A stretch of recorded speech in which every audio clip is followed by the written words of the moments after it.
Hello beautiful people, welcome back to our channel. Last వీడియోలో చెప్పినాను కదా మనకు వాటర్ యాపిల్ చెట్టు ఉందని. అప్పుడైతే చాలా చిన్నగా ఉన్నాయి, ఇప్పుడు రండి చూద్దాం పెద్దవి అయి ఉంటాయి. ఈరోజు అయితే మన వాటర్ యాపిల్ అయితే హార్వెస్టింగ్ చేద్దాం, వచ్చేయండి. ఇదే అనమాట మన వాటర్ యాపిల్ చెట్టు. బయటకైతే కాయలు అస్సలు కనపడడం లేదు, లోపలికి వెళ్ళి చూద్దాం రండి. ఇక్కడైతే చిన్నగా కనిపిస్తాయి అనమాట, చూడండి. దానికన్నా ముందుగా ఇక్కడ కింద అయితే చూడండి చాలా వరకు కాయలన్నీ రాలిపోయినాయి అన్నమాట. ఉన్న కాయలతో పోలిస్తే కింద పడిన కాయలే చాలా వరకు ఎక్కువ ఉన్నాయన్నమాట. చిలకలు ఉడతలు అన్నీ కొరికి అయితే కింద పడేస్తున్నాయి, మనం తినేయలేకుండా. మనకు పెద్ద గుచ్చుంది. చిలకలు ఉడతలు అయితే ఆల్మోస్ట్ అన్ని కొరికేసినాయి. కోతులు చూడలేదు కాబట్టి మనకి ఇవన్నీ మిగిలినాయి, లేకపోతే లేదు. అందరు అడుగుతున్నారు మాకు లేవా వాటర్ యాపిల్స్ అని. ఇంటికి దగ్గరికి వెళ్ళండి, అమ్మ అయితే ఇస్తుంది అనమాట.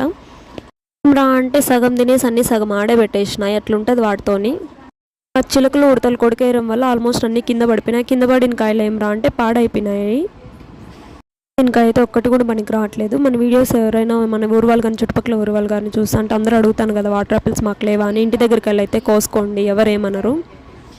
టేస్ట్ విషయానికి వస్తే వేరే లెవెల్ ఉన్నాయన్నమాట. ఎంతైనా మనం ఆర్గానిక్గా పండించుకున్నాం అనుక. మన వీడియోస్ ఎవరైనా ఫస్ట్ టైం చూస్తున్నట్టయితే కొంచెం సపోర్ట్ చేయండి అబ్బా. బాయ్.